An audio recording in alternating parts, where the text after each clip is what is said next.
여자가 사단장이라고? 미군 대령이 핏대를 세우며 조롱하는 목소리가 지휘 통제실의 무거운 공기를 갈랐다. 그는 마치 세상에서 가장 역겨운 벌레라도 본다는 듯한 표정으로 그녀를 노려보며 손에 든 담배를 그녀의 이마에 그대로 가져다 댔다. 치익. 살이 타들어가는 끔찍한 소리와 함께 역한 연기가 피어올랐다. 그리고 정확히 3초 후 지옥의 아수라가 펼쳐졌다. 오늘의 이야기는 어디에서 듣고 계신가요?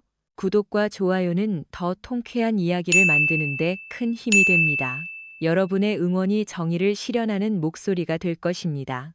2024년 가을, 한미연합 강철 방패 훈련이 한창인 경기도 포천의 한미연합 지휘 통제실.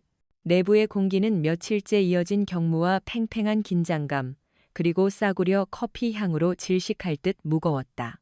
수십억 원짜리 최첨단 장비들이 뿜어내는 열기와 모니터의 푸른빛 속에서 양국의 장교들은 잠 못 이룬 한눈으로 가상의 적과 사투를 벌이고 있었다. 작전의 성공 여부에 양국의 자존심이 걸려 있었기에 누구 하나 숨소리조차 크게 내지 못했다. 이 숨막히는 정적의 중심에 미군 측 작전 지휘관인 제임스 밀러 대령이 있었다. 190cm가 넘는 거구에 기름진 금발을 뒤로 넘긴 그는 회의 내내 다리를 꼬고 앉아 입에 문시가를 질겅이며 노골적인 거만함을 뿜어내고 있었다. 그는 이곳의 왕이었다. 적어도 스스로는 그렇게 믿고 있었다. 그의 눈에는 동맹국인 한국군 장교들은 그저 자신들의 위대한 작전에 들러리를 서는 꼭두각시 정도로밖에 보이지 않았다. 좋아, 제군들. 밀러가 굵직한 목소리로 입을 열었다. 최종 브리핑을 시작하지. 이번 알파 포인트 탈환 작전의 핵심은 압도적인 화력을 이용한 동시 타격이다. 우리 미군의 A-10 공격기와 아파치 헬기가 선봉에서 적의 방공망을 무력화시키고 그와 동시에 한국군 K9 자주포 부대가 후방에서 지원 포격을 개시한다. 간단하고 확실한 플랜이지. 그는 의기양양하게 브리핑을 마쳤다. 그의 계획은 힘의 논리에 기반한 전형적인 미군식 작전이었다.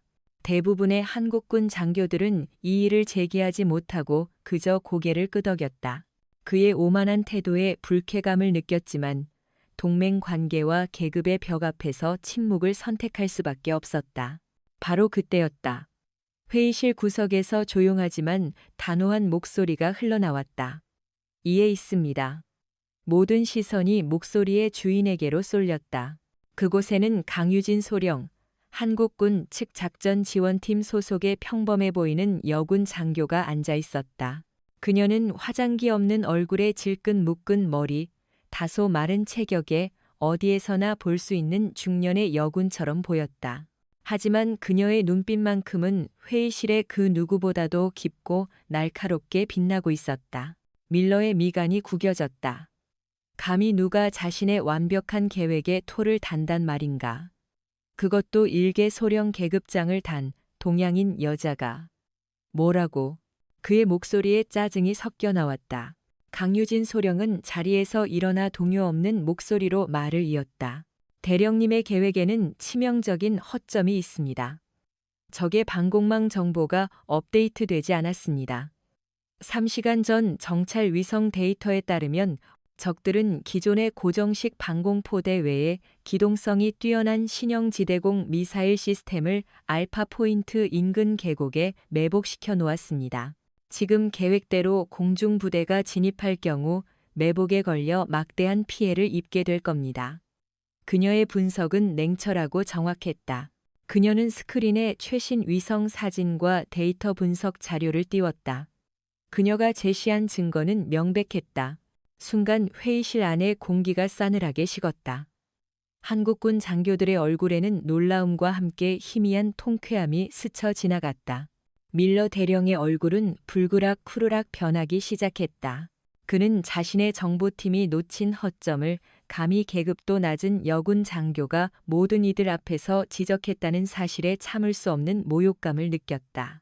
그의 자존심에 거대한 금이 가는 소리가 들렸다. 웃기는군. 밀러가 코웃음을 치며 자리에서 일어났다. 그는 강유진 소령에게 성큼성큼 다가갔다. 그의 거대한 그림자가 그녀를 완전히 뒤덮었다. 소령, 당신이 지금 뭘 안다고 나서는 거지? 전쟁은 당신 같은 여자들이 서류나 불행이를 보며 소꿉장난하는 곳이 아니야. 여자는 주방에나 어울리지 작전실에는 어울리지 않는다고. 그의 목소리는 이제 노골적인 조롱과 멸시로 가득 찼다. 회의실은 얼어붙었다. 이것은 단순한 의견 충돌이 아니었다. 동맹국 장교에 대한 그리고 한 여성에 대한 명백한 인격 모독이었다. 한국군 측 최고 선임자인 박 장군이 상황을 수습하려 나섰지만 밀러는 손을 들어 그를 제지했다. 그는 강유진의 얼굴 바로 앞까지 다가와 입에 물고 있던 담배를 깊게 빨아들인 후 그녀의 얼굴에 연기를 후하고 내뿜었다.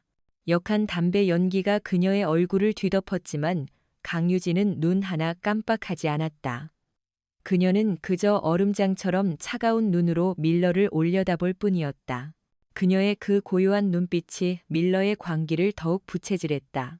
아직도 정신을 못 차렸나? 밀러가 핏대를 세우며 조롱하는 목소리로 외쳤다. 그래, 네가 그렇게 잘났어? 네가 사단장이라도 되는 줄 아나? 여자가 사단장이라고? 그는 마치 세상에서 가장 역겨운 벌레라도 본다는 듯한 표정으로 그녀를 노려보며 손에 든 담배를 그녀의 이마에 그대로 가져다 댔다. 치익. 살이 타들어가는 끔찍한 소리가 정적에 휩싸인 지휘 통제실에 울려 퍼졌다. 역한 연기와 함께 그녀의 하얀 이마에는 붉고 끔찍한 화상 자국이 낙인처럼 새겨졌다. 한국군 장교들은 경악으로 입을 다물지 못했고 일부 미군 장교들조차 그의 잔혹한 행동에 얼굴을 굳혔다. 하지만 강유진은 비명 한 번 지르지 않았다. 그녀는 고통스러운 신음조차 내뱉지 않았다. 그녀의 몸은 미동도 없었지만 그녀의 눈빛 속에서 무언가 단단하고 무서운 것이 깨어나고 있었다. 그것은 분노를 넘어선 모든 것을 불태워 버릴 듯한 신성한 증오였다. 밀러는 그녀가 고통 속에 무너져 내리기를 기대했지만 그녀의 반응은 그의 예상을 벗어났다. 그는 당황스러움과 분노가 뒤섞인 표정으로 담뱃불을 뗐다. 그는 자신의 행동을 정당화하려는 듯 더 큰 소리로 외쳤다. 이게 바로 분수를 모르는 것들에 대한 교육 방식이다. 알아들었나? 그리고 정확히 3초 후 모든 것이 눈 깜짝할 사이에 일어났다. 방금 전까지 고요하게 서 있던 강유진의 몸이 번개처럼 움직였다. 그녀는 밀러가 반응할 틈도 주지 않고 그의 오른팔을 낚아챘다. 그녀의 움직임은 군더더기 없이 간결하고 치명적이었다. 그것은 일반적인 군인이 구사하는 기술이 아니었다. 오직 생사를 넘나드는 특수부대원들만이 몸에 익힐 수 있는 인간의 한계를 초월한 살인 기술이었다. 우두둑, 공기가 찢어지는 듯한 끔찍한 뼈 부러지는 소리가 통제실 전체에 울려 퍼졌다. 그아아아. 오만함으로 가득 찼던 밀러의 입에서 짐승의 것에 가까운 비명이 터져 나왔다. 그의 튼튼했던 오른팔은 기괴한 각도로 꺾여 힘없이 늘어져 있었다. 고통의 얼굴이 하얗게 질린 그는 바닥을 대굴대굴 구르며 비명을 질러댔다. 방금 전까지 회의실을 지배하던 왕의 모습은 온데간데 없었다. 강유진은 바닥에서 발버둥치는 밀러를 벌레를 내려다보듯 차갑게 내려다보았다. 그녀의 이마에서는 여전히 피가 흘러내리고 있었지만 그녀의 눈빛은 흔들림이 없었다. 그녀는 자신의 전투복 소매로 이마의 피를 무심하게 닦아낸 후 경악으로 굳어버린 회의실의 모든 장교들을 향해 얼음처럼 차가운 목소리로 말했다. 이게 첫 번째 교육이다. 대한민국 군인은 건드리는 게 아니야. 그녀의 목소리는 조용했지만 그 안에 담긴 무게감은 회의실의 모든 것을 압도했다. 그녀는 대체 누구인가? 일개 소령이 어떻게 저런 움직임을 보이고 저런 말을 할 수 있단 말인가? 그녀의 진짜 정체는 무엇인가? 거대한 폭풍의 서막이 그렇게 피와 고통 속에서 올랐다. 알겠습니다. 전문 작가의 입장에서 요청하신 주제와 스타일에 맞춰 10개의 파트로 구성된 완전한 이야기를 한국어로 작성하겠습니다. 각 파트는 1200단어 이상의 분량으로 이전 파트의 긴장감을 이어받아 다음 파트에 대한 궁금증을 유발하는 방식으로 서술될 것입니다. 모든 파트는 끊김없이 하나의 이야기로 이어집니다. 여자가 사단장이라고? 미군 대령이 핏대를 세우며 조롱하는 목소리가 지휘 통제실의 무거운 공기를 갈랐다. 그는 마치 세상에서 가장 역겨운 벌레라도 본다는 듯한 표정으로 그녀를 노려보며 손에 든 담배를 그녀의 이마에 그대로 가져다 댔다. 치익, 살이 타들어가는 끔찍한 소리와 함께 역한 연기가 피어올랐다. 그리고 정확히 3초 후 지옥의 아수라가 펼쳐졌다. 오늘의 이야기는 어디에서 듣고 계신가요? 구독과 좋아요는 더 통쾌한 이야기를 만드는데 큰 힘이 됩니다. 여러분의 응원이 정의를 실현하는 목소리가 될 것입니다. 2024년 가을 한미연합 강철 방패 훈련이 한창인 경기도 포천의 한미연합지휘통제실. 내부의 공기는 며칠째 이어진 경무와 팽팽한 긴장감, 그리고 싸구려 커피 향으로 질식할 듯 무거웠다. 수십억 원짜리 최첨단 장비들이 뿜어내는 열기와 모니터의 푸른빛 속에서 양국의 장교들은 잠 못 이룬 탄 눈으로 가상의 적과 사투를 벌이고 있었다. 작전의 성공 여부에 양국의 자존심이 걸려 있었기에 누구 하나 숨소리조차 크게 내지 못했다. 이 숨막히는 정적의 중심에 미군 측 작전 지휘관인 제임스 밀러 대령이 있었다. 190cm가 넘는 거구에 기름진 금발을 뒤로 넘긴 그는 회의 내내 다리를 꼬고 앉아 입에 문 시가를 질겅이며 노골적인 거만함을 뿜어내고 있었다. 그는 이곳의 왕이었다. 적어도 스스로는 그렇게 믿고 있었다. 그의 눈에는 동맹국인 한국군 장교들은 그저 자신들의 위대한 작전에 들러리를 서는 꼭두각시 정도로밖에 보이지 않았다. 좋아, 제군들. 밀러가 굵직한 목소리로 입을 열었다. 최종 브리핑을 시작하지. 이번 알파 포인트 탈환 작전의 핵심은 압도적인 화력을 이용한 동시 타격이다. 우리 미군의 A-10 공격기와 아파치 헬기가 선봉해서 적의 방공망을 무력화시키고 그와 동시에 한국군 K9 자주포 부대가 후방에서 지원 포격을 개시한다. 간단하고 확실한 플랜이지. 그는 의기양양하게 브리핑을 마쳤다. 그의 계획은 힘의 논리에 기반한 전형적인 미군식 작전이었다. 대부분의 한국군 장교들은 이의를 제기하지 못하고 그저 고개를 끄덕였다. 그의 오만한 태도에 불쾌감을 느꼈지만 동맹 관계와 계급의 벽 앞에서 침묵을 선택할 수밖에 없었다. 바로 그때였다. 회의실 구석에서 조용하지만 단호한 목소리가 흘러나왔다. 이에 있습니다. 모든 시선이 목소리의 주인에게로 쏠렸다. 그곳에는 강유진 소령, 한국군 측 작전지원팀 소속의 평범해 보이는 여군 장교가 앉아 있었다. 그녀는 화장기 없는 얼굴에 질끈 묶은 머리, 다소 마른 체격에 어디에서나 볼 수 있는 중년의 여군처럼 보였다. 하지만 그녀의 눈빛만큼은 회의실의 그 누구보다도 깊고 날카롭게 빛나고 있었다. 밀러의 미간이 구겨졌다. 감히 누가 자신의 완벽한 계획에 토를 단단 말인가. 그것도 일개 소령 계급장을 단 동양인 여자가. 뭐라고? 그의 목소리에 짜증이 섞여 나왔다. 강유진 소령은 자리에서 일어나 동요 없는 목소리로 말을 이었다. 대령님의 계획에는 치명적인 허점이 있습니다. 적의 방공망 정보가 업데이트되지 않았습니다. 3시간 전 정찰 위성 데이터에 따르면 적들은 기존의 고정식 방공포대 외에 기동성이 뛰어난 신형 지대공 미사일 시스템을 알파 포인트 인근 계곡에 매복시켜 놓았습니다. 지금 계획대로 공중 부대가 진입할 경우 매복에 걸려 막대한 피해를 입게 될 겁니다. 그녀의 분석은 냉철하고 정확했다. 그녀는 스크린에 최신 위성 사진과 데이터 분석 자료를 띄웠다. 그녀가 제시한 증거는 명백했다. 순간 회의실 안의 공기가 싸늘하게 식었다. 한국군 장교들의 얼굴에는 놀라움과 함께 희미한 통쾌함이 스쳐 지나갔다. 밀러 대령의 얼굴은 불그락 변하기 시작했다. 그는 자신의 정보팀이 놓친 허점을 감히 계급도 낮은 여군 장교가 모든 이들 앞에서 지적했다는 사실에 참을 수 없는 모욕감을 느꼈다. 그의 자존심에 거대한 금이 가는 소리가 들렸다. 웃기는군. 밀러가 코웃음을 치며 자리에서 일어났다.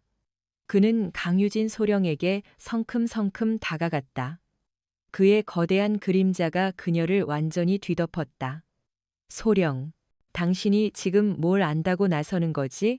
전쟁은 당신 같은 여자들이 서류 나부랭이를 보며 소꿉장난하는 곳이 아니야. 여자는 주방에나 어울리지 작전실에는 어울리지 않는다고. 그의 목소리는 이제 노골적인 조롱과 멸시로 가득 찼다. 회의실은 얼어붙었다. 이것은 단순한 의견 충돌이 아니었다. 동맹국 장교에 대한 그리고 한 여성에 대한 명백한 인격 모독이었다. 한국군 측 최고 선임자인 박 장군이 상황을 수습하려 나섰지만 밀러는 손을 들어 그를 제지했다. 그는 강유진의 얼굴 바로 앞까지 다가와 입에 물고 있던 담배를 깊게 빨아들인 후 그녀의 얼굴에 연기를 후하고 내뿜었다.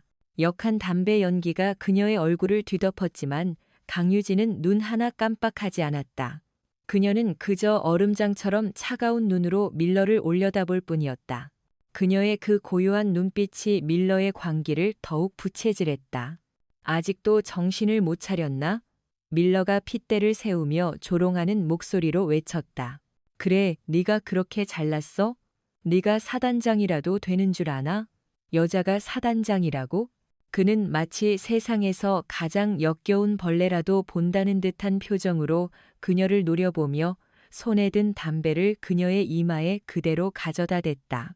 치익. 살이 타들어가는 끔찍한 소리가 정적에 휩싸인 지휘 통제실에 울려 퍼졌다. 역한 연기와 함께 그녀의 하얀 이마에는 붉고 끔찍한 화상 자국이 낙인처럼 새겨졌다. 한국군 장교들은 경악으로 입을 다물지 못했고 일부 미군 장교들조차 그의 잔혹한 행동에 얼굴을 굳혔다. 하지만 강유진은 비명 한 번 지르지 않았다. 그녀는 고통스러운 신음조차 내뱉지 않았다. 그녀의 몸은 미동도 없었지만 그녀의 눈빛 속에서 무언가 단단하고 무서운 것이 깨어나고 있었다. 그것은 분노를 넘어선 모든 것을 불태워 버릴 듯한 신성한 증오였다. 밀러는 그녀가 고통 속에 무너져 내리기를 기대했지만 그녀의 반응은 그의 예상을 벗어났다. 그는 당황스러움과 분노가 뒤섞인 표정으로 담뱃불을 뗐다. 그는 자신의 행동을 정당화하려는 듯 더 큰 소리로 외쳤다. 이게 바로 분수를 모르는 것들에 대한 교육 방식이다. 알아들었나? 그리고 정확히 3초 후 모든 것이 눈 깜짝할 사이에 일어났다. 방금 전까지 고요하게 서 있던 강유진의 몸이 번개처럼 움직였다. 그녀는 밀러가 반응할 틈도 주지 않고 그의 오른팔을 낚아챘다. 그녀의 움직임은 군더더기 없이 간결하고 치명적이었다. 그것은 일반적인 군인이 구사하는 기술이 아니었다. 오직 생사를 넘나드는 특수부대원들만이 몸에 익힐 수 있는 인간의 한계를 초월한 살인 기술이었다. 우두둑 공기가 찢어지는 듯한 끔찍한 뼈 부러지는 소리가 통제실 전체에 울려 퍼졌다. 끄아아악. 오만함으로 가득 찼던 밀러의 입에서 짐승의 것에 가까운 비명이 터져 나왔다. 그의 튼튼했던 오른팔은 기괴한 각도로 꺾여 힘없이 늘어져 있었다. 고통의 얼굴이 하얗게 질린 그는 바닥을 대굴대굴 구르며 비명을 질러댔다. 방금 전까지 회의실을 지배하던 왕의 모습은 온데간데 없었다. 강유진은 바닥에서 발버둥 치는 밀러를 벌레를 내려다보듯 차갑게 내려다보았다. 그녀의 이마에서는 여전히 피가 흘러내리고 있었지만 그녀의 눈빛은 흔들림이 없었다. 그녀는 자신의 전투복 소매로 이마의 피를 무심하게 닦아낸 후 경악으로 굳어버린 회의실의 모든 장교들을 향해 얼음처럼 차가운 목소리로 말했다. 이게 첫 번째 교육이다. 대한민국 군인은 건드리는 게 아니야. 그녀의 목소리는 조용했지만 그 안에 담긴 무게감은 회의실의 모든 것을 압도했다. 그녀는 대체 누구인가? 일개 소령이 어떻게 저런 움직임을 보이고 저런 말을 할 수 있단 말인가? 그녀의 진짜 정체는 무엇인가? 거대한 폭풍의 서막이 그렇게 피와 고통 속에서 올랐다. 지휘 통제실은 순식간에 아수라장으로 변했다. 밀러 대령의 고통스러운 비명과 미군 장교들의 분노에 찬 고함, 그리고 한국군 장교들의 당혹스러운 침묵이 뒤섞여 끔찍한 불협화음을 만들어냈다. 미군 군의관들이 황급히 달려와 바닥에서 신음하는 밀러를 부축했다. 그의 팔은 누가 봐도 심각한 골절상을 입은 상태였다. 그는 고통과 분노, 그리고 믿을 수 없다는 충격으로 이성을 잃고 고래고래 소리를 질러댔다. 저 미친년을 당장 체포해. 전현을 군사재판에 회부해서 감옥에 쳐넣어 버릴 거야. 감히 미군 대령에게 손을 대? 그의 부관인 스미스 소령은 얼굴이 흑빛이 된 채 한국군 측 최고 선임자인 박 장군에게 달려가 삿대질을 하며 항의했다. 이게 대체 무슨 경우입니까? 동맹국 지휘관에게 폭력을 행사하다니 이건 명백한 정전협정 위반이자 동맹에 대한 배신 행위입니다. 당장 저 여자의 신병을 우리 측에 인도하십시오. 본국에 보고해서 외교 문제로 비화시키기 전에. 상황은 걷잡을 수 없이 커지고 있었다. 연합훈련은 즉시 중단되었고 지휘 통제실은 살벌한 대치 상황에 놓였다. 한국군 헌병들이 강유진 소령의 주위를 둘러쌌지만 누구 하나 섣불리 그녀에게 손을 대지 못했다. 그녀의 몸에서 뿜어져 나오는 서늘한 기운 때문이었다. 그녀는 마치 아무 일도 없었다는 듯 이 모든 혼란의 중심에서 고요하게 서서 상황을 지켜보고 있었다.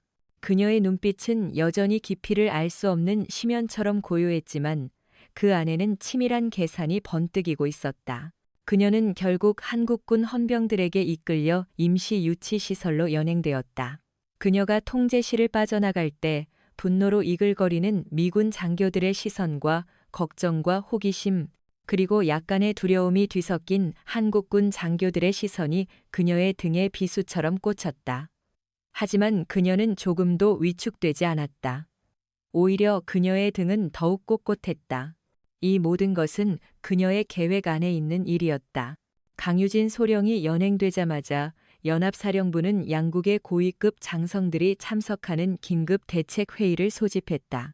미군 측에서는 노발대발하며 이번 사건을 한국군의 계획적인 도발로 규정하고 강유진 소령의 즉각적인 신병 인도와 한국 정부의 공식적인 사과를 요구했다.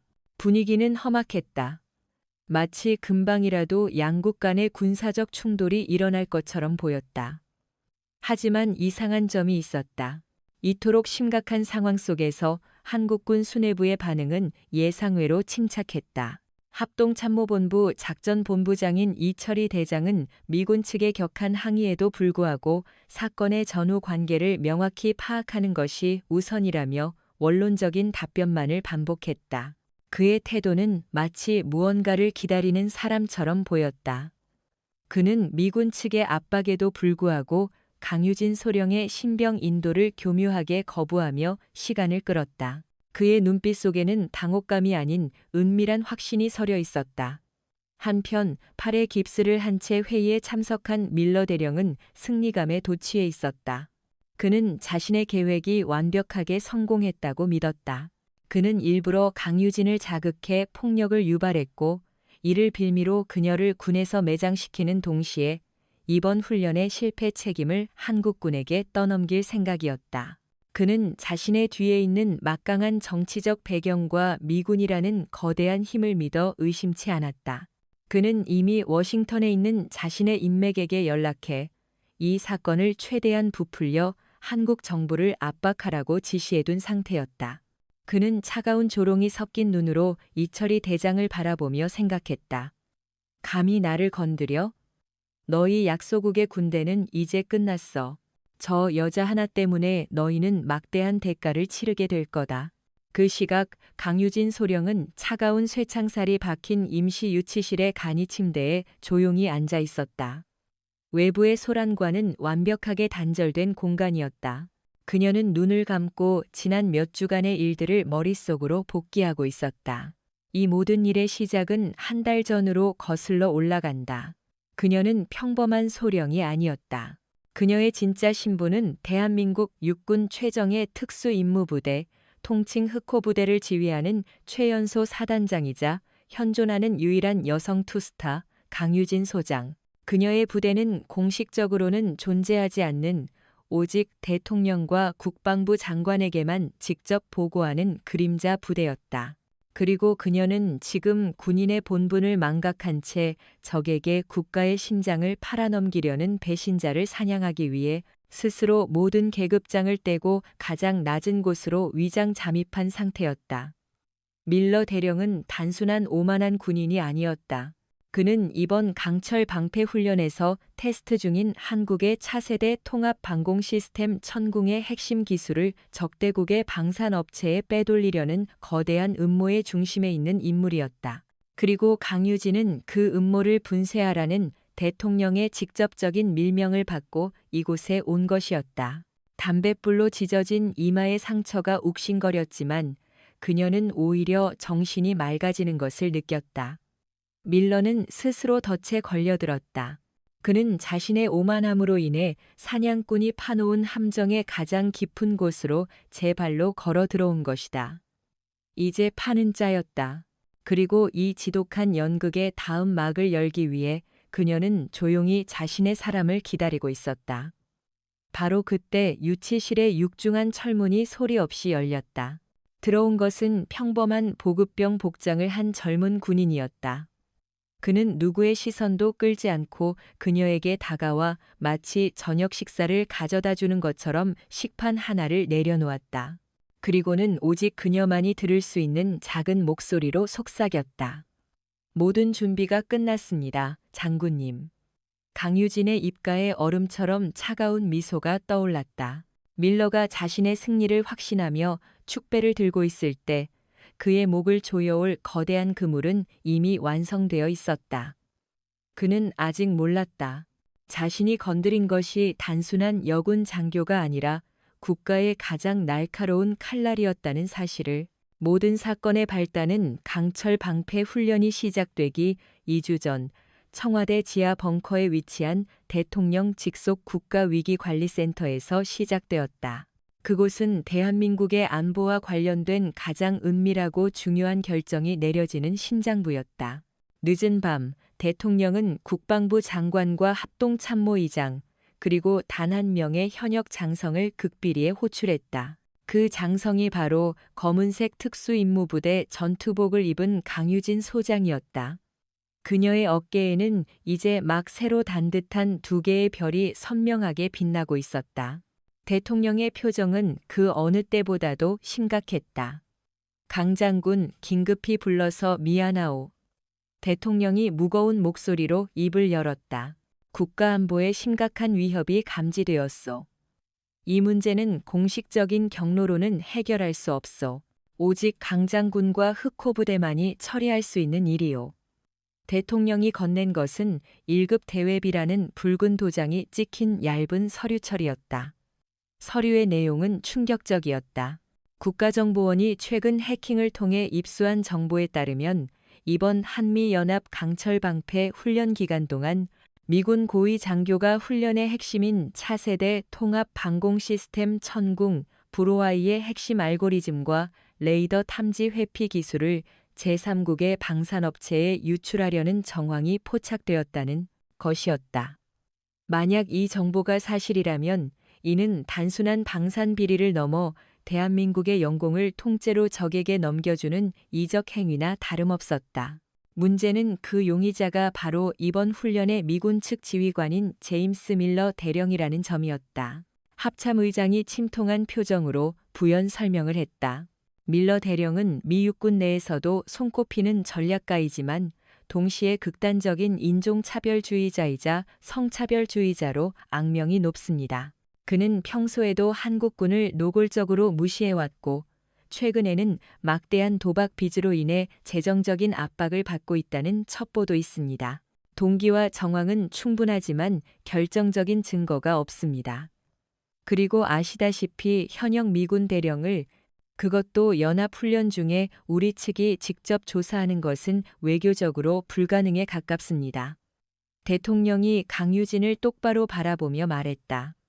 그래서 강 장군이 필요하오. 이번 훈련에 작전 지원팀의 일개 소령으로 위장 잠입해서 밀러 대령의 혐의를 입증할 결정적인 증거를 확보하고 그의 배후에 있는 세력까지 모두 밝혀내야 하오. 이것은 단순한 첩보 임무가 아니오. 대한민국의 미래가 걸린 전쟁이오. 강유진은 조금의 망설임도 없이 대답했다. 명을 받들겠습니다, 각하. 그녀의 목소리에는 강철 같은 의지가 담겨 있었다. 그날 이후 대한민국 육군 소장 강유진은 군의 모든 공식 기록에서 사라졌다. 그녀의 모든 인사정보는 대통령 직권으로 1급 기밀로 봉인되었고 그 자리에는 평범한 해외 파병 경력을 가진 중년의 강유진 소령이라는 가상의 인물이 만들어졌다. 그녀는 스스로 빛나는 별을 떼어내고 적의 심장부로 뛰어드는 그림자가 되기를 자처했다. 그녀의 흑호 부대 역시 물밑에서 움직이기 시작했다. 부대 최고의 해커와 정보 분석가 그리고 특수요원들로 구성된 그림자 팀이 강유진의 눈과 귀가 되어 훈련장 곳곳에 보이지 않는 정보망을 구축했다. 그리고 훈련이 시작되었다. 강유진은 예상했던 대로 밀러의 극심한 멸시와 견제에 시달렸다. 하지만 그녀는 이 모든 것을 역이용했다. 밀러가 자신을 무능하고 위협적이지 않은 존재로 인식할수록 그의 경계심은 허술해졌고 그녀는 그의 가장 가까운 곳에서 그의 모든 것을 감시할 수 있었다. 그녀는 그가 특정 시간대에 지휘 통제실을 비우고 누군가와 은밀하게 통신하는 것을 여러 차례 포착했다. 그녀의 그림자 팀은 그 통신 기록을 해킹하여 그가 암호화된 메시지를 통해 천궁 시스템의 데이터 일부를 조금씩 외부로 빼돌리고 있다는 사실을 확인했다. 하지만 그것만으로는 부족했다. 그들이 필요한 것은 밀러가 데이터 전체를 넘기는 현장을 덮치거나 그와 거래하는 상대방의 신원을 특정할 수 있는 스모킹건이었다. 그리고 강유진은 밀러가 자신의 오만함 때문에 곧 스스로 결정적인 실수를 저지를 것이라고 확신했다. 그녀는 그를 벼랑 끝으로 몰기 위해 일부러 작전 회의에서 그의 계획에 이의를 제기하며 그의 자존심을 건드렸다. 그리고 그녀의 예상대로 이성을 잃은 밀러는 그녀에게 폭력을 행사하며 스스로 덫에 걸려들었다. 이제 그는 강유진이라는 문제를 해결하기 위해 그리고 훈련이 중단된 혼란을 틈타 계획을 서두를 수밖에 없을 것이다. 그는 자신이 판을 지배하고 있다고 생각하겠지만 사실 그는 강유진이라는 거대한 거미줄의 중심에 걸린 한 마리 나방에 불과했다. 유치실에 앉아있던 강유진의 눈이 서서히 떠졌다. 보급병으로 위장한 그녀의 부관, 김중사가 돌아와 다시 한번 속삭였다. 밀러가 움직이기 시작했습니다. 30분 전 자신의 숙소에서 보안 채널을 통해 외부와 접촉했습니다. 물건은 내일 밤 12시 훈련장 외곽에 폐쇄된 3번 창고에서 넘기기로 했습니다. 드디어 때가 왔다. 강유진의 입가에 옅은 미소가 번졌다. 계획대로 진행해. 그가 창고에 들어서는 순간 모든 문을 봉쇄한다. 그녀는 자리에서 일어나 유치실의 작은 창문 밖을 내다보았다. 밖은 칠흑 같은 어둠에 잠겨 있었다. 내일 밤 저 어둠 속에서 대한민국의 운명을 건 최후의 결전이 벌어질 것이다. 그리고 그 결전의 주인공은 바로 그녀였다. 밀러 대령은 자신의 계획이 순조롭게 진행되고 있다고 확신했다. 강유진 소령이라는 눈엣 가시를 제거했고 훈련 중단으로 인한 혼란은 그가 물건을 안전하게 넘길 수 있는 완벽한 연막이 되어 주었다. 그는 자신의 숙소에서 은밀하게 거래 상대방과 최종 접선을 마쳤다. 거래 상대는 제3국의 위장 방산업체 소속 브로커였지만 그 배후에는 대한민국의 안보를 위협하는 거대한 세력이 도사리고 있었다. 밀러는 그들의 정체 따위에는 관심이 없었다. 그의 머릿속에는 오직 거래가 성공적으로 끝났을 때 자신의 스위스 은행 계좌에 꽂힐 천문학적인 액수의 돈뿐이었다. 그는 내일 밤의 거래를 위해 자신의 신복들을 움직이기 시작했다.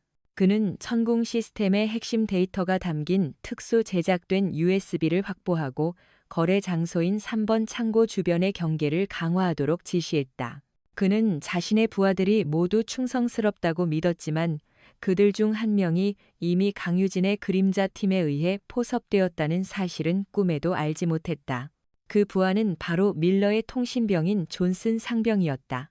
그는 밀러의 불법적인 명령과 조국을 배신하는 행위에 양심의 가책을 느끼고 있었고, 그림자 팀은 그의 불안한 심리를 파고들어 그를 결정적인 정보원으로 활용했다. 존슨 상병을 통해 밀러의 모든 계획은 실시간으로 강유진에게 보고되고 있었다. 다음 날 밤 약속된 시간이 다가왔다. 훈련장 전체에는 폭풍전야와 같은 무거운 긴장감이 감돌았다. 밀러는 만반의 준비를 마쳤다. 그는 자신의 최측근 부하들로 구성된 소규모 팀을 이끌고 3번 창고로 향했다. 그의 손에 들린 가방 안에는 대한민국의 영공을 통째로 팔아넘길 수 있는 데이터가 담긴 USB가 들어있었다. 그는 창고에 도착하기 전 주변에 매복시켜둔 부하들에게 이상 유무를 최종적으로 확인했다. 모든 것이 깨끗했다. 함정의 징후는 어디에서도 발견되지 않았다. 그는 안심하며 창고의 육중한 철문을 열고 안으로 들어섰다. 창고 내부는 낡은 군수품 상자들이 가득 쌓여 있었고 희미한 전구 불빛만이 어둠을 밝히고 있었다. 창고 중앙에는 거래 상대인 브로커가 검은색 코트를 입은 채 그를 기다리고 있었다. 늦었군, 대령. 브로커가 신경질적인 목소리로 말했다. 밀러는 비열한 미소를 지으며 가방을 열었다. 중요한 물건일수록 신중해야 하는 법이지. 그는 USB를 꺼내 브로커에게 건네려 했다. 바로 그 순간이었다. 쾅! 창고의 모든 출입문이 거대한 굉음과 함께 동시에 닫혔다. 칠흑 같은 어둠이 그들을 덮쳤고 곧이어 수십 개의 강력한 서치라이트가 켜지며 창고 내부를 대낮처럼 밝혔다. 밀러와 브로커는 눈을 가늘게 뜨며 주위를 둘러보았다. 창고의 사방, 상자 더미 위와 2층 난간에는 소음기가 장착된 K7 기관단총으로 무장한 검은색 특수전 전투복 차림의 대원들이 유령처럼 나타나 그들을 겨누고 있었다. 그들의 전투복 어깨에는 맹렬하게 포효하는 흑호의 패치가 선명하게 박혀 있었다. 대한민국 육군 최정예 흑호 부대였다. 밀러의 얼굴이 경악으로 굳어졌다. 이게 무슨 짓이야? 그가 소리쳤지만 그의 목소리는 공허하게 울릴 뿐이었다. 그때 2층 난간의 어둠 속에서 한 인물이 천천히 모습을 드러냈다. 그녀는 유치장에 갇혀 있어야 할 강유진 소령이었다. 하지만 지금 그녀의 모습은 더 이상 평범한 소령이 아니었다. 그녀는 흑호부대 지휘관용 특수 전투복을 입고 있었고 그녀의 눈빛은 모든 것을 꿰뚫어보는 사냥꾼의 그것처럼 차갑게 빛나고 있었다. 함정이다, 밀러. 강유진이 얼음처럼 차가운 목소리로 말했다. 내 놈이 조국을 배신하고 동맹의 등 뒤에 칼을 꽂는 바로 그 현장을 잡기 위한 함정. 밀러는 믿을 수 없다는 듯 고개를 저었다. 내년이 어떻게? 유치장에 있어야 할 내년이 왜 여기에? 강유진은 그의 말을 비웃었다. 내가 유치장에 있었던 건 너 같은 쥐새끼를 안심시키고 덫으로 유인하기 위해서였다. 그리고 넌 아주 충실하게 내 계획대로 움직여 줬지. 그녀는 손짓으로 부하들에게 신호를 보냈다. 흑호부대 대원들이 일사불란하게 움직여 밀러의 부하들을 순식간에 제압했다. 밀러와 브로커는 완전히 고립되었다. 증거는 전부 확보됐다, 밀러. 강유진이 말했다. 내가 외부와 주고받은 모든 통신 기록, 돈이 오고 간 계좌 내역, 그리고 지금 내 손에 들린 바로 그 USB까지. 넌 이제 끝났어. 밀러는 최후의 발악을 했다. 그는 재킷 안주머니에서 권총을 꺼내 브로커의 머리에 겨눴다. 다가오지 마. 다가오면 이놈을 쏴버릴 거야. 길을 터, 당장. 그는 인질극을 벌이며 탈출을 시도했다. 하지만 강유진은 눈 하나 깜빡하지 않았다. 그녀는 나지막이 말했다. 쏴라. 뭐라고? 밀러가 당황해서 되물었다. 어차피 저놈도 같이 체포될 공범이다. 내 손으로 처리해주면 우리 일이 편해지겠지. 쏴보라고, 밀러. 내가 방아쇠를 당기는 순간 내 머리에는 수십 발의 총알이 박히게 될 거다. 그녀의 목소리에는 한치의 망설임도 없었다. 그녀는 정말로 브로커의 목숨 따위는 안중에도 없다는 듯이 말했다. 밀러는 공포에 질렸다. 그는 자신이 상대하고 있는 여자가 평범한 군인이 아님을, 그녀는 피도 눈물도 없는 괴물이라는 것을 깨달았다. 그의 손이 부들부들 떨리기 시작했다. 그리고 그 찰나의 순간을 강유진은 놓치지 않았다. 그녀는 2층 난간에서 몸을 날려 와이어 하나에 의지한 채 창고를 가로질러 날아왔다. 그녀의 움직임은 한 마리의 검은 표범처럼 빠르고 우아했다. 그녀는 공중에서 몸을 비틀어 강력한 발차기로 밀러의 손에 들린 권총을 걷어찼다. 탕! 권총이 허공에서 불을 뿜으며 바닥으로 떨어졌다. 그리고 강유진은 바닥의 착지함과 동시에 밀러의 턱에 강력한 팔꿈치 공격을 장렬시켰다. 거구의 밀러가 비명도 지르지 못하고 그대로 바닥에 쓰러져 의식을 잃었다. 모든 상황은 단 10초 만에 종료되었다. 강유진은 쓰러진 밀러를 경멸스럽게 내려다본 후 부하들에게 명령했다. 전부 연행해, 한 놈도 빠짐없이. 그녀는 바닥에 떨어진 USB를 주워들었다. 이제 모든 증거는 그녀의 손안에 있었다. 하지만 그녀는 여기서 끝낼 생각이 없었다. 단순히 밀러를 체포하는 것은 시작에 불과했다. 그녀는 이 사건을 통해 대한민국을 얕보고 그 자존심을 짓밟으려 했던 모든 이들에게 똑똑히 보여줄 생각이었다. 대한민국의 군사기술과 그 군인들의 힘이 얼마나 무서운지를. 그리고 그 중심에는 바로 그녀 강유진이 서 있을 것이었다.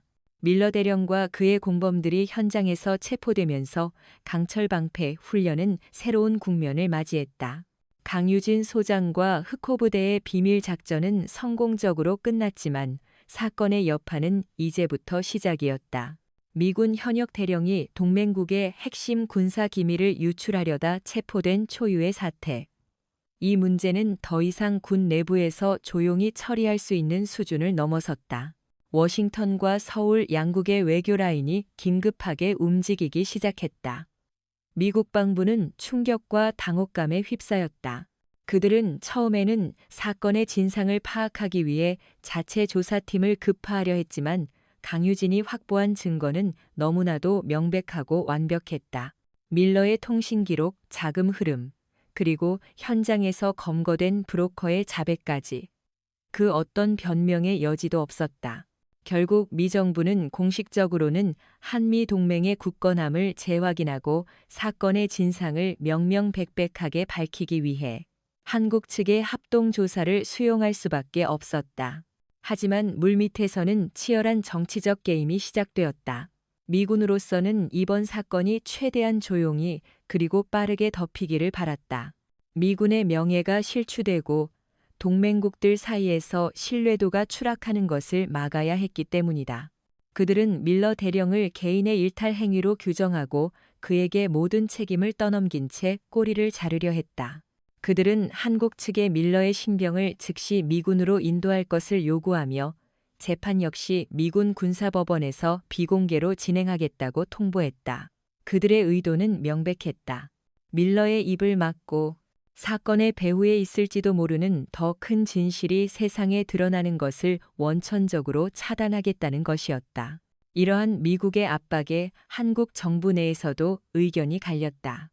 외교부를 중심으로 한 일부 관료들은 동맹 관계의 파국을 우려하며 미국의 요구를 수용해야 한다고 주장했다. 하지만 대통령과 국방부 수뇌부의 생각은 달랐다.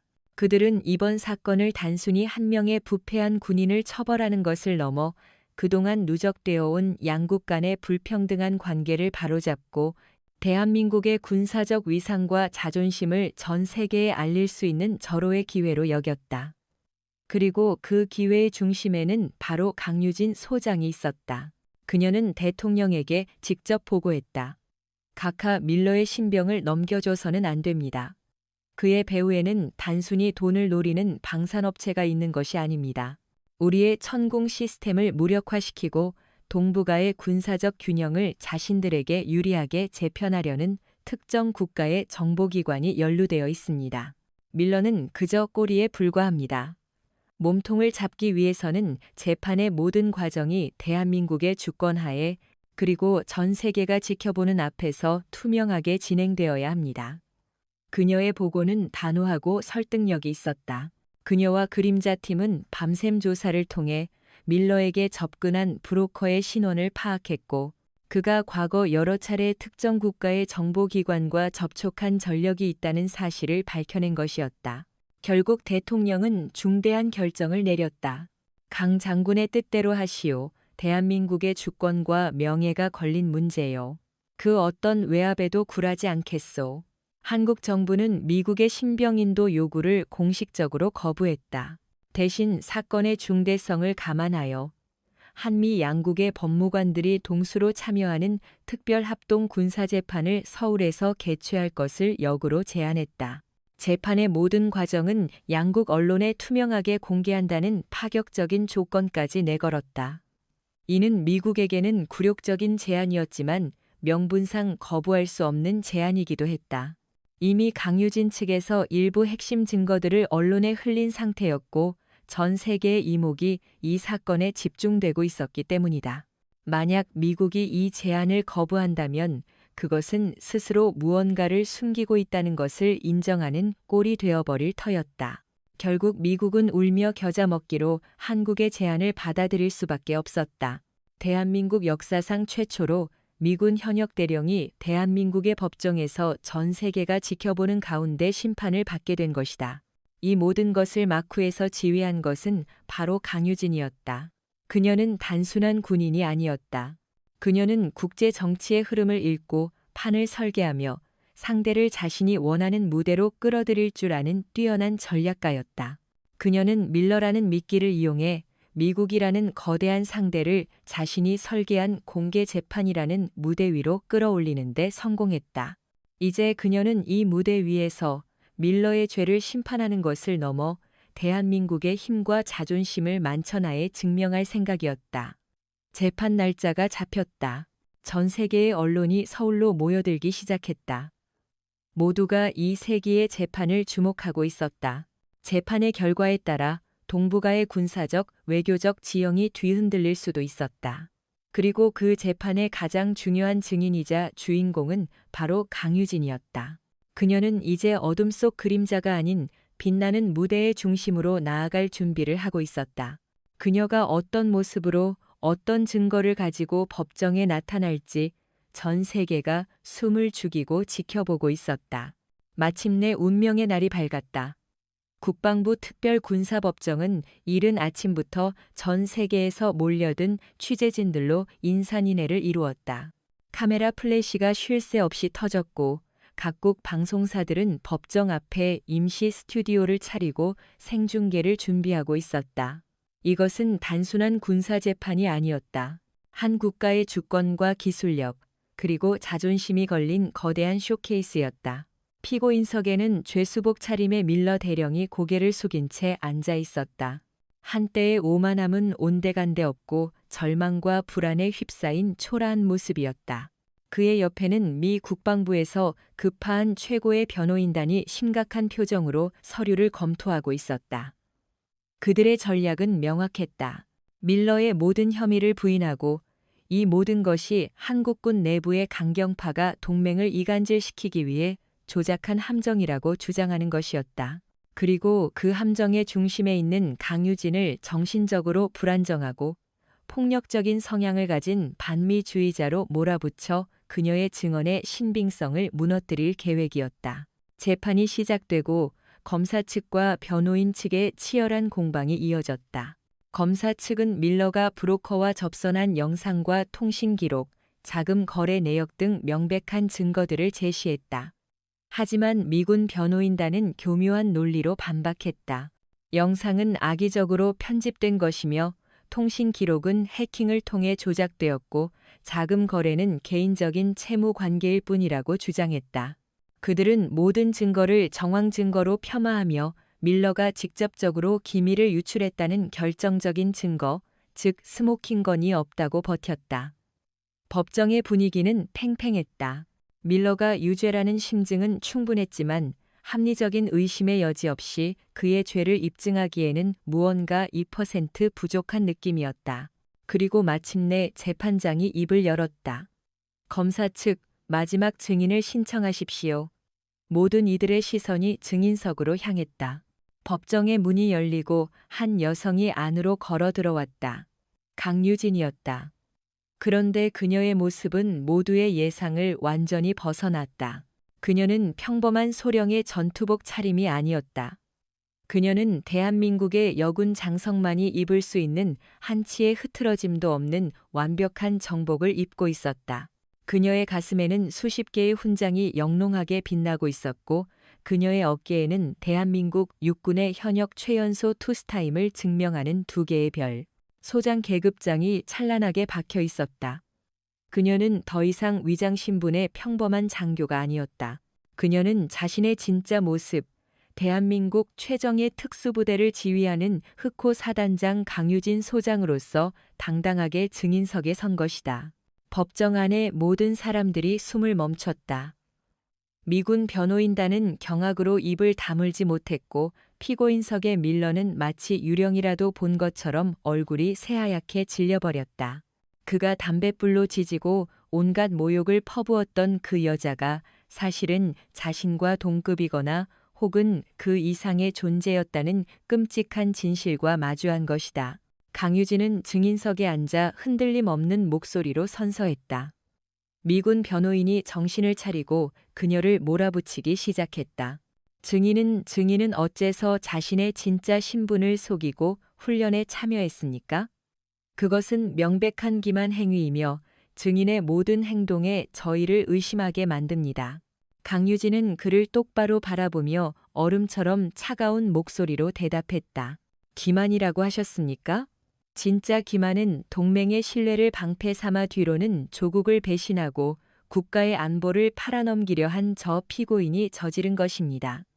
제가 신분을 숨긴 이유는 바로 저런 쥐새끼 같은 배신자를 잡기 위해 사냥꾼이 스스로 몸을 낮추고 냄새를 지워야 했기 때문입니다.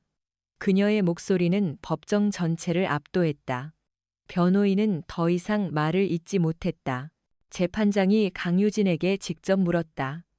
강유진 소장, 피고인 밀러 대령이 군사 기밀을 유출했다는 직접적인 증거가 있습니까?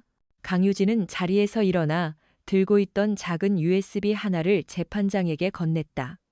모든 진실은 이 안에 담겨 있습니다. USB는 즉시 법정의 대형 스크린과 연결되었다. 그리고 곧 전 세계가 지켜보는 앞에서 충격적인 영상이 재생되기 시작했다. 영상의 배경은 밀러가 체포되었던 3번 창고였다. 화면에는 밀러와 브로커가 거래를 하는 장면이 고스란히 담겨 있었다. 그런데 영상은 일반적인 카메라로 촬영된 것이 아니었다. 그것은 마치 밀러의 시점에서 촬영된 것처럼 보였다. 밀러가 USB를 건네는 손, 브로커의 얼굴, 그들이 나누는 대화 소리까지 생생하게 기록되어 있었다. 이게 천궁의 모든 데이터가 맞나? 물론이지. 약속한 돈만 입금되면 암호를 풀어주겠다. 미군 변호인단이 소리쳤다. 이건 불법적인 함정 수사를 통해 얻은 증거입니다. 증거 능력이 없습니다. 하지만 강유진은 차분하게 다음 영상을 재생시켰다. 2번째 영상은 밀러의 통신병이었던 존슨 상병의 증언 영상이었다. 그는 눈물을 흘리며 밀러 대령의 강요에 못 이겨 불법적인 통신을 도왔으며 그가 사용한 안경에 흑호 부대가 몰래 설치한 초소형 몰래카메라가 있었다는 사실을 모두 자백했다. 첫 번째 영상은 바로 그 안경 카메라로 촬영된 것이었다. 밀러가 스스로 자신의 범죄 현장을 촬영한 셈이 된 것이다. 밀러의 얼굴이 절망으로 일그러졌다. 그는 자신이 가장 믿었던 부하에게 배신당했다는 사실에 몸을 떨었다. 하지만 이것은 시작에 불과했다. 강유진의 손에는 아직 이 재판을 완전히 끝내버릴 마지막 카드가 남아 있었다. 강유진이 준비한 결정적인 증거들이 법정의 대형 스크린을 통해 공개되자 분위기는 완전히 한국 측으로 넘어왔다. 밀러의 변호인단은 더 이상 반박할 논리를 찾지 못하고 침묵에 빠졌다. 피고인석의 밀러는 이제 모든 것을 체념한 듯 잿빛 얼굴로 허공을 응시하고 있었다. 그의 머릿속에서는 자신이 어쩌다 이런 괴물 같은 여자에게 엮여서 인생을 망치게 되었는지에 대한 뒤늦은 후회와 원망만이 소용돌이치고 있었다. 재판은 이대로 끝나는 것처럼 보였다. 하지만 강유진은 아직 자리에서 일어나지 않았다. 그녀는 재판장을 향해 마지막으로 공개할 것이 남았다고 말했다. 법정 안의 모든 이들이 숨을 죽이고 그녀의 다음 행동을 주목했다. 그녀는 자신의 부관에게 눈짓을 했고 부관은 법정의 스피커 시스템에 작은 녹음기 하나를 연결했다. 그리고 곧 법정 전체에 믿을 수 없는 목소리가 울려 퍼지기 시작했다. 그것은 밀러 대령의 목소리였다. 그런데 그가 대화를 나누는 상대방의 목소리는 더욱 충격적이었다. 그는 바로 이번 재판의 미군 측 최고 책임자이자 미 국방부의 신망이 두터운 삼성 장군 핸더슨 중장이었다. 녹음 파일은 핸더슨 장군이 밀러 대령에게 은밀하게 전화를 걸어 이번 사태를 수습하기 위한 지침을 내리는 내용이었다. 밀러, 자네의 실수는 용납할 수 없지만 이대로 미군의 명예가 무너지는 것을 지켜볼 수만은 없네. 모든 죄는 자네 혼자 뒤집어 쓰게. 대신 자네의 가족들은 우리가 끝까지 책임져 주겠네. 그리고 재판에서는 절대 윗선의 존재에 대해서는 입을 열지 말게. 특히 그 프로젝트에 대해서는 만약 자네가 협조한다면 2년 안에 가석방될 수 있도록 힘써보지. 하지만 만약 다른 마음을 품는다면 자네 가족들이 플로리다에서 평화롭게 살고 싶어 한다는 걸 잊지 말게. 이것은 명백한 증거 인멸 지시이자 협박이었다. 미군 수뇌부가 이 사건에 단순히 연루된 것을 넘어 적극적으로 진실을 은폐하고 축소하려 했다는 사실이 만천하에 드러난 것이다. 법정은 그야말로 발칵 뒤집혔다. 미군 측 관계자들은 얼굴이 백지장처럼 하얗게 질렸고 방청석에 앉아있던 핸더슨 장군은 그대로 자리에서 얼어붙어 버렸다. 그는 자신의 목소리가 어떻게 녹음되었는지 조차 이해할 수 없었다. 이 녹음 파일은 강유진의 그림자팀이 미군의 보안 통신망까지 뚫고 들어가 감청해낸 결과물이었다. 이는 흑호 부대의 정보전 능력이 세계 최고 수준임을 동시에 증명하는 것이기도 했다. 이 녹음 파일 하나로 재판의 성격은 완전히 바뀌어 버렸다. 이것은 더 이상 밀러 대령 한 명의 개인적인 비리를 심판하는 자리가 아니었다. 이것은 동맹이라는 이름 뒤에 숨어 자신들의 이익을 위해 진실을 조작하고 약소국을 기만하려 했던 미군 전체의 오만함과 부도덕을 심판하는 역사적인 현장이 된 것이다. 재판은 더 이상 진행될 필요가 없었다. 재판장은 즉시 휴정을 선포했고 핸더슨 장군은 그 자리에서 한국군 헌병대와 미군 헌병대에 의해 긴급 체포되었다. 자신의 부하를 체포하러 왔던 그가 오히려 자신이 체포되는 희대의 코미디가 펼쳐진 것이다. 며칠 후 최종 선고 공판이 열렸다. 결과는 모두의 예상대로였다. 주범 밀러 대령에게는 군사 기밀 유출 및 이적 행위 혐의로 종신형이 선고되었다. 그의 범죄를 방조하고 증거를 인멸하려 했던 핸더슨 장군 역시 불명예 전역과 함께 징역 20년이라는 중형을 선고받았다. 이 사건에 연루된 모든 미군 및 방산업체 관계자들 역시 줄줄이 법의 심판을 받았다. 대한민국은 이 재판을 통해 그 어떤 외압에도 굴하지 않는 강력한 사법 주권을 가졌음을 전 세계에 증명했다. 또한 세계 최고 수준의 군사 기술력과 정보전 능력을 동시에 과시하며 더 이상 과거의 약소국이 아닌 동북아의 군사 강국으로서의 위상을 확고히 다졌다. 모든 재판이 끝난 후 강유진 소장은 조용히 법정을 빠져나왔다. 수많은 기자들이 그녀를 둘러싸고 질문을 쏟아냈지만 그녀는 아무 말 없이 준비된 차량에 올랐다. 그녀의 얼굴에는 승리자의 기쁨이나 영웅의 자부심 같은 감정은 보이지 않았다. 그녀의 얼굴에는 오직 길고 힘들었던 임무를 마친 군인의 깊은 피로감만이 서려 있었다. 차가 서울의 복잡한 도심을 빠져나갈 때 그녀는 차창 밖으로 보이는 대한민국의 평화로운 풍경을 말없이 바라보았다. 그녀가 지키고 싶었던 것은 바로 저 평범한 사람들의 일상이었다. 그녀는 자신의 이름이 역사에 기록되거나 사람들의 기억에 남는 것을 원하지 않았다. 그녀는 그저 보이지 않는 곳에서 조국을 지키는 가장 날카로운 칼날이자 가장 튼튼한 방패로 남기를 원할 뿐이었다. 그녀의 진짜 전쟁은 아직 끝나지 않았다. 세상에는 여전히 그녀가 상대해야 할 더 많은 적들이 존재했다. 차는 어둠 속으로 조용히 사라졌다. 마치 그녀의 부대 흑호처럼 그녀는 다시 그림자 속으로 돌아가 다음 임무를 준비할 것이었다. 조국이 그녀를 필요로 하는 한, 그녀의 싸움은 영원히 계속될 것이다. 사건의 거대한 폭풍이 지나간 후 한미동맹은 역사상 가장 큰 위기를 맞았지만 동시에 가장 큰 변화의 기회를 맞이했다. 미군 수뇌부의 치부가 전 세계에 드러나면서 미국은 동맹국들로부터의 신뢰를 회복하기 위해 대대적인 군 내부 개혁과 함께 동맹 정책의 전면적인 수정을 약속해야만 했다. 그들은 더 이상 과거처럼 일방적이고 오만한 태도로 동맹국을 대할 수 없게 되었다. 특히 대한민국과의 관계에 있어서는 상호 존중과 수평적 협력이라는 새로운 원칙이 수립되었다. 강철 방패 훈련은 중단된 것이 아니라 양국이 동등한 파트너로서 서로의 전략과 기술을 공유하고 발전시키는 새로운 형태의 연합훈련으로 재개되었다.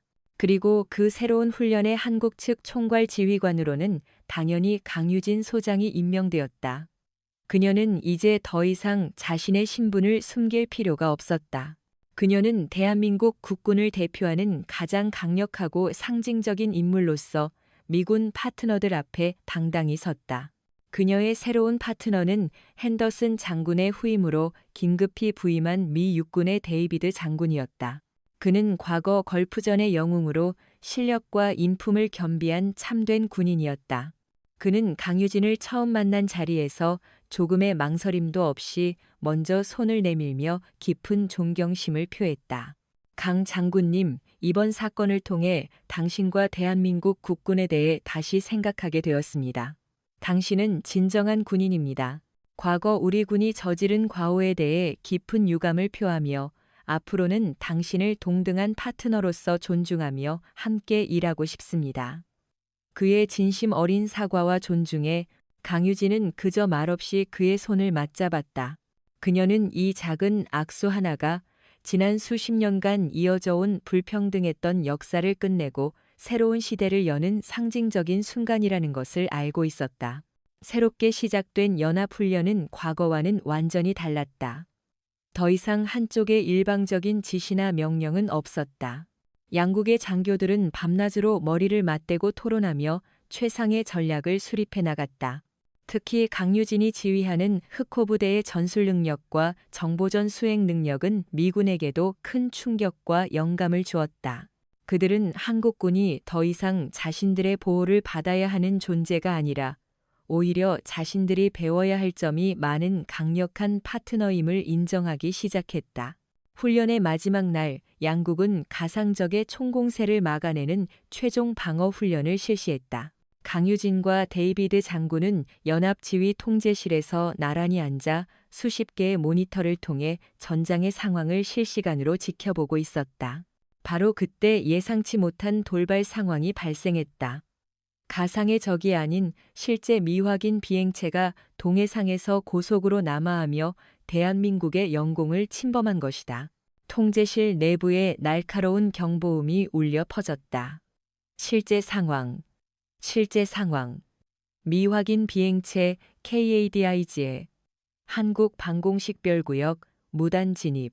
순식간에 훈련은 실전으로 전환되었다. 데이비드 장군이 긴장된 목소리로 F-22 편대의 긴급 출격을 명령하려던 순간 강유진이 그의 팔을 조용히 막았다. 잠깐만 장군님, 저것은 단순한 도발이 아닙니다. 그녀는 위성 화면의 한 지점을 가리켰다. 비행체의 항적을 분석한 결과 저것은 우리의 새로운 천공 시스템의 레이더망을 테스트하고 그 대응 절차를 파악하기 위해 의도적으로 계획된 전자전 공격입니다. 만약 우리가 성급하게 전투기를 출격시킨다면 우리의 모든 대응 데이터가 적에게 넘어갈 수 있습니다. 그녀의 판단은 냉철하고 정확했다. 데이비드 장군은 그녀의 통찰력에 감탄하며 물었다. 그럼 어떻게 해야 합니까? 강유진의 입가에 자신감 넘치는 미소가 떠올랐다. 그녀는 통제실의 모든 장교들이 들을 수 있도록 단호한 목소리로 명령했다. 지금부터 작전계획 5027 호랑이의 발톱을 개시한다. 모든 천궁 포대는 즉시 위장 모드로 전환, 레이더 신호를 완벽하게 차단하라. 대신 동해상에서 훈련 중인 세종대왕함의 이지스 시스템을 가동, 적 비행체를 완벽하게 추적하고 모든 데이터를 기록한다. 공군 F-35 스텔스 편대는 즉시 출격, 레이더에 잡히지 않는 은밀 기동으로 적기의 후방으로 접근, 최후의 경고를 보낸다. 만약 경고에 불응할 시 즉시 격추하라. 그리고 이 모든 과정은 우리가 의도적으로 흘린 가짜 레이더 신호로 적의 정보망을 교란시키면서 동시에 진행한다. 그녀의 명령은 한치의 오차도 없이 완벽했다. 그것은 방공, 해군, 공군의 모든 전력을 유기적으로 결합시킨 입체적인 작전이었다. 그녀는 적의 도발을 역이용하여 오히려 그들의 정보 수집 능력을 시험하고 우리의 압도적인 군사력을 과시하는 거대한 심리전을 펼치고 있었던 것이다. 그녀의 명령에 따라 대한민국 국군은 일사불란하게 움직였다. 그리고 몇 분 후 적 비행체는 자신들의 꼬리바로 뒤에 유령처럼 나타난 F-35 스텔스 전투기의 실체를 확인하고는 혼비백산하여 황급히 북쪽으로 기수를 돌렸다. 상황은 단 한 발의 총성도 없이 대한민국의 완벽한 승리로 끝났다. 통제실 안에서는 우레와 같은 박수와 환호성이 터져나왔다. 데이비드 장군은 경외감에 가득 찬 눈으로 강유진을 바라보며 말했다. 믿을 수가 없군요, 강 장군. 당신은 마치 체스판의 모든 수를 읽고 있는 그랜드 마스터 같습니다. 당신 같은 지휘관과 함께 싸울 수 있다는 것은 우리 미군에게도 큰 영광입니다. 그날 이후 강유진 소장은 대한민국 국군을 넘어 세계가 주목하는 전설적인 지휘관이 되었다. 그녀의 이야기는 각국 사관학교의 전술 교과서에 실렸고 그녀의 리더십은 수많은 젊은 군인들의 귀감이 되었다. 그녀는 스스로의 힘으로 자신의 조국을 그 누구도 넘볼 수 없는 강력한 반석 위에 올려놓았다. 그리고 그녀는 여전히 보이지 않는 곳에서 대한민국의 평화를 지키기 위해 자신의 모든 것을 바치고 있었다. 그녀의 전설은 이제 막 시작되었을 뿐이었다. 오늘 우리가 함께한 강유진 소장의 이야기는 단순히 통쾌한 복수극을 넘어 우리 삶의 가장 깊숙한 곳을 파고드는 묵직한 질문들을 던집니다. 화려한 계급장과 권력의 소음이 거치고 난 자리에 우리는 무엇을 보았습니까? 저는 한 인간이 자신의 존엄성을 지키기 위해 그리고 더 나아가 썩어빠진 거대한 악의 고리를 끊어내기 위해 벌이는 처절하고도 위대한 투쟁을 보았습니다. 이 이야기는 비단 군대라는 특수한 조직에만 국한된 것이 아닙니다. 우리 모두는 각자의 삶이라는 치열한 전장 속에서 때로는 부당한 권력에, 때로는 불의한 시스템에, 그리고 때로는 우리 자신의 나약함과 타협하려는 유혹에 맞서 싸우고 있기 때문입니다. 이야기의 시작에서 강유진은 조롱과 멸시의 대상이었습니다. 밀러 대령이 그녀의 이마에 담뱃불을 지지는 장면은 단순히 한 개인에 대한 폭력을 넘어 힘의 논리가 지배하는 세상이 약자에게 얼마나 잔인할 수 있는지를 상징적으로 보여줍니다. 우리 역시 살아가면서 수많은 밀러 대령을 마주합니다. 직장에서, 사회에서, 심지어는 가장 가까운 관계 속에서도 그들은 자신의 지위와 권력을 무기 삼아 우리의 자존심에 상처를 입히고 우리의 목소리를 짓밟으려 합니다. 그때 우리는 어떤 선택을 합니까? 대부분의 경우 우리는 침묵을 선택합니다. 더 큰 불이익을 당할까 두려워서 혹은 맞서 싸워봤자 달라질 것은 없다는 무력감 때문에 우리는 고개를 숙이고 부당함을 묵묵히 견뎌냅니다. 하지만 강유진은 달랐습니다. 그녀는 자신의 팔을 꺾어 즉각적으로 대응했지만 그것은 단순한 분노의 표출이 아니었습니다. 그것은 나는 당신의 부당한 폭력에 굴복하지 않겠다는 강력한 선언이자 앞으로 시작될 거대한 싸움의 서막을 알리는 신호탄이었습니다. 그녀는 우리에게 가르쳐 줍니다. 진정한 용기는 부당함 앞에서 침묵하지 않는 것에서부터 시작된다는 것을, 우리의 목소리가 아무리 작고 미약하게 느껴질지라도 그 목소리를 내는 것 자체만으로도 우리는 이미 승리의 첫걸음을 내딛는 것입니다. 또한 이 이야기는 우리에게 진정한 힘이 무엇인지에 대해 깊이 성찰하게 합니다. 밀러 대령은 거대한 미군 조직과 정치적 배경이라는 외적인 힘을 가졌습니다. 그는 그 힘을 이용해 사람들을 억압하고 자신의 욕망을 채우려 했습니다. 하지만 그의 힘은 모래 위에 지은 성처럼 허약했습니다. 진실이라는 거대한 파도 앞에서 그의 힘은 속절없이 무너져 내렸습니다. 반면 강유진의 힘은 어디에서 나왔을까요? 그녀의 힘은 빛나는 계급장이나 직위에서 나온 것이 아니었습니다. 그녀의 진짜 힘은 자신의 임무에 대한 확고한 신념, 조국과 동료를 지키고자 하는 순수한 마음, 그리고 그 어떤 외압에도 흔들리지 않는 내면의 단단함에서 비롯되었습니다. 그녀는 스스로 빛을 감추고 가장 낮은 곳으로 내려가기를 주저하지 않았습니다. 그것은 자신의 힘을 과시하기 위함이 아니라 진실을 밝히고 정의를 실현한다는 더 큰 목표를 이루기 위함이었습니다.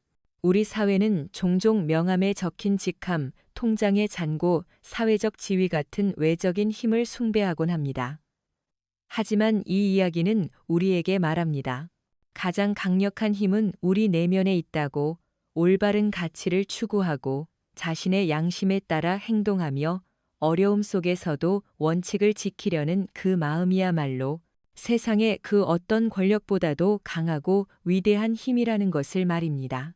강유진의 리더십 역시 우리에게 많은 것을 시사합니다. 그녀는 부하들에게 소리치거나 권위로 억누르지 않았습니다. 대신 그녀는 가장 위험한 임무의 최전선에 스스로 섰고 자신의 능력을 통해 부하들의 절대적인 신뢰를 얻었습니다. 그녀가 체포되었을 때조차 그녀의 그림자 팀은 한치의 흔들림도 없이 각자의 임무를 수행했습니다. 이것이 바로 진정한 리더십의 본질입니다. 진정한 리더는 지위로 군림하는 자가 아니라 비전과 신념으로 사람들의 마음을 움직이고 그들이 자발적으로 따르게 만드는 사람입니다. 우리 각자는 가정에서, 직장에서 혹은 친구 관계에서 크고 작은 리더의 역할을 수행하고 있습니다. 이 이야기 속 강유진의 모습을 통해 우리는 어떻게 하면 더 나은 리더가 될 수 있을지, 어떻게 하면 주변 사람들에게 긍정적인 영향력을 미칠 수 있을지에 대한 영감을 얻을 수 있습니다. 마지막으로 이 이야기는 우리에게 희망을 이야기합니다. 거대한 부패와 불의의 카르텔 앞에서 강유진 한 사람의 힘은 계란으로 바위치기처럼 보였을지도 모릅니다. 하지만 그녀의 용기 있는 행동은 나비 효과처럼 퍼져나가 결국 썩어빠진 거대한 시스템 전체를 무너뜨리는 기적을 만들어냈습니다. 이것은 우리에게 중요한 메시지를 전달합니다.